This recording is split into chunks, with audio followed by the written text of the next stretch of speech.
back to my channel. I am Rosalind Yukic, and I am a second-generation homeschool mom living in Croatia. If you have never been here before, you are probably going to see me talking a lot about homeschooling. But I also sometimes upload a video about keto, and I always weave the Bible into most everything that I do. And I also sometimes will upload a video about my Bible study. And so if those things interest you, you might want to follow me. You can just hit that subscribe button right there at the top.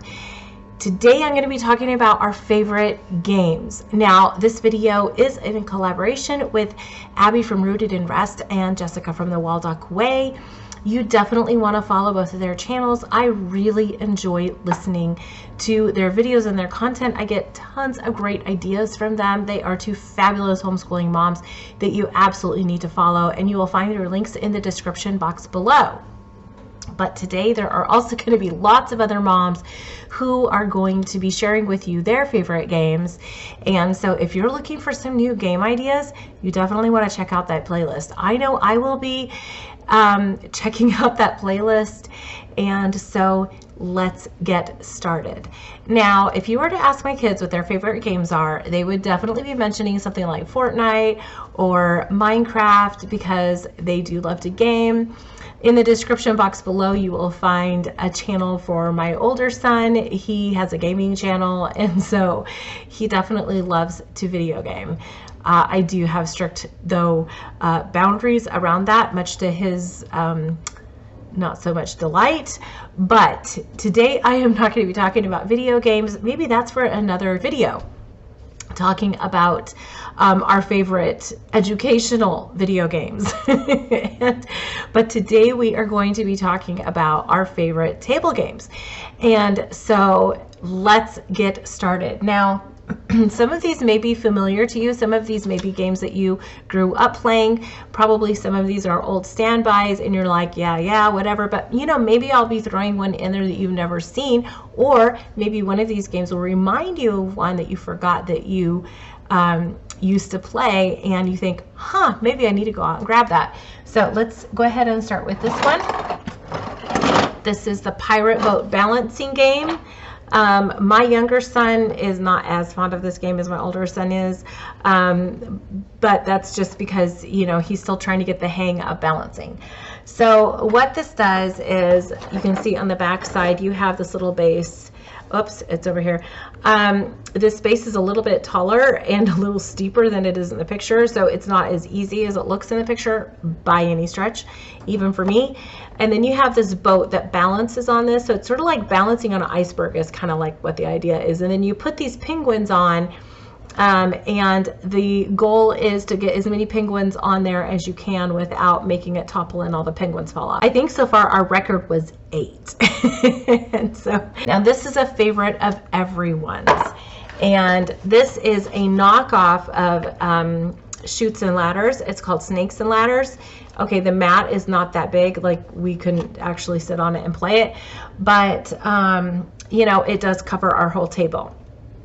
And I will tell you, it is sometimes very frustrating, but a lot of fun. And my kids absolutely love this. This is one we can play rather quickly. So if we're looking for like a short game to play, you know, somewhere between like dinner and bedtime, this is the one we're probably going to go to. They love this one. So now this one, it's not in the box. I will sometimes take games out and put them in these, you know, Ziploc bags, because, you know, to save on space, because we have a small house, not a lot of space.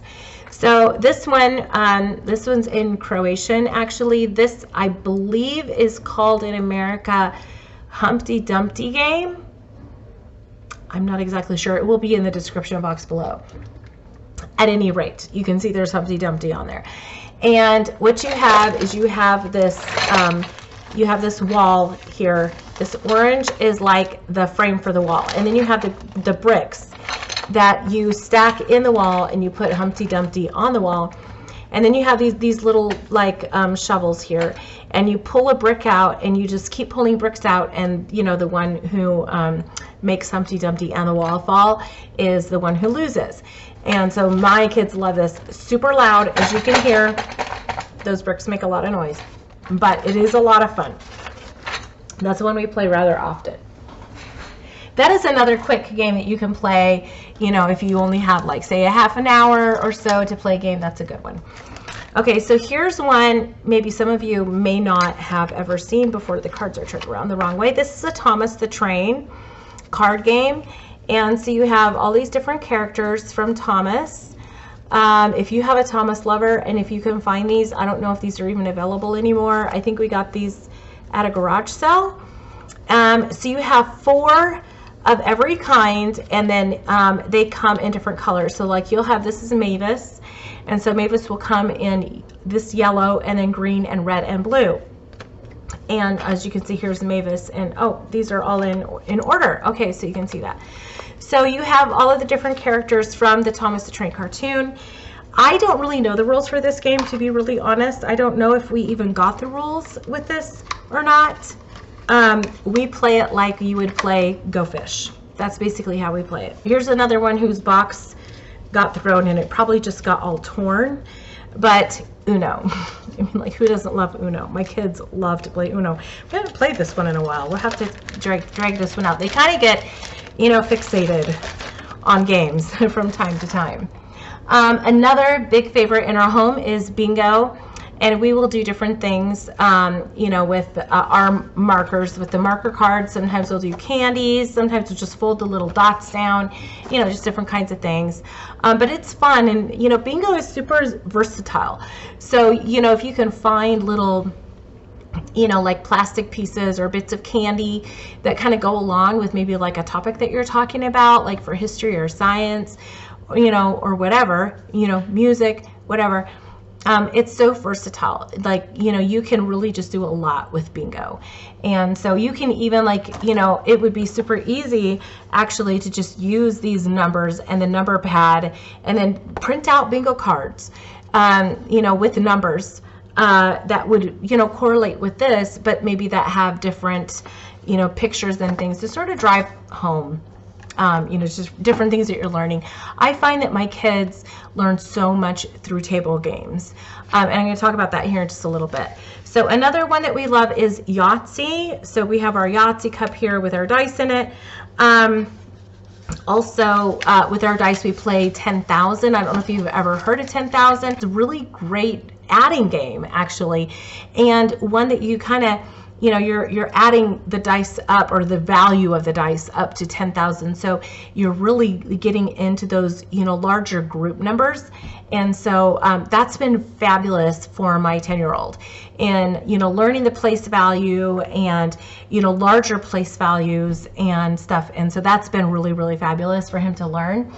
Another favorite that both of my boys are now starting to get into. My older one really loved it. My younger son really didn't get it, but he's starting to get it now, is Battleship. I know this is in German, I think.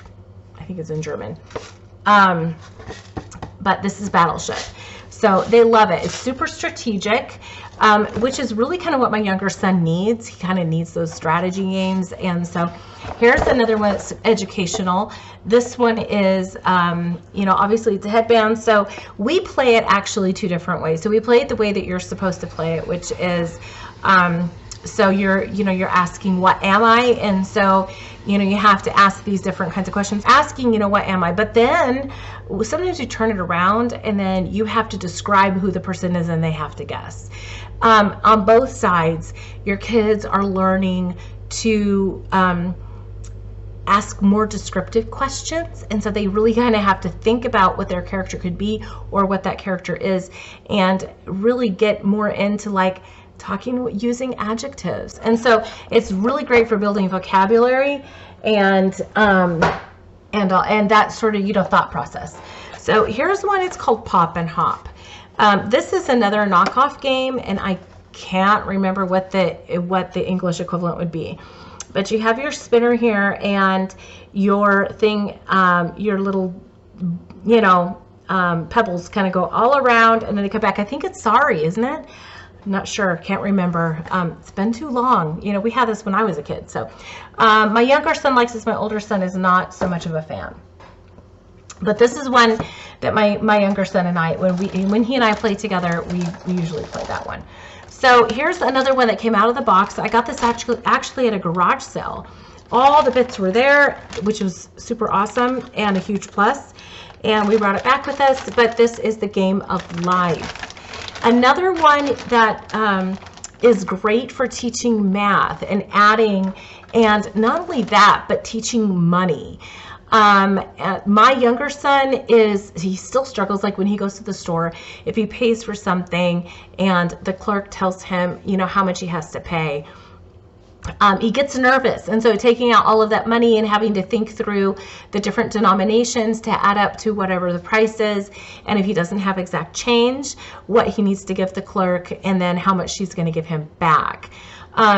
You know, adding and subtracting, he's actually really good at adding and subtracting, you know, and he's great with carrying and borrowing and all of that, but it's one thing to do it on a worksheet. It's a whole nother thing to do it in real life and working with denominations and things like that.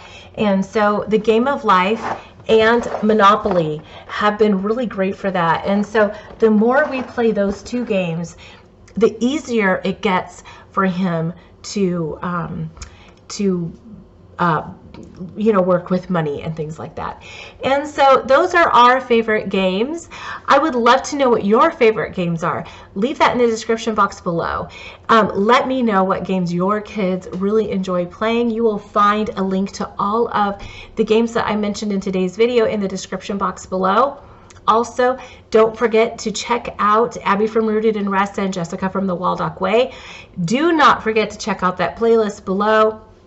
Check out what other moms are talking about with their games. I'm sure they have a lot of different games than we do, and so be sure to check those out. And you know what would be great? Grab a game tonight and play a game with a family. If you haven't done that in a while, I really want to encourage you to do that. I know we do that, you know, a few times a week. We grab out the table games, and there are even periods of time where it's something that we do every single night, because it's a great way for the family to connect together.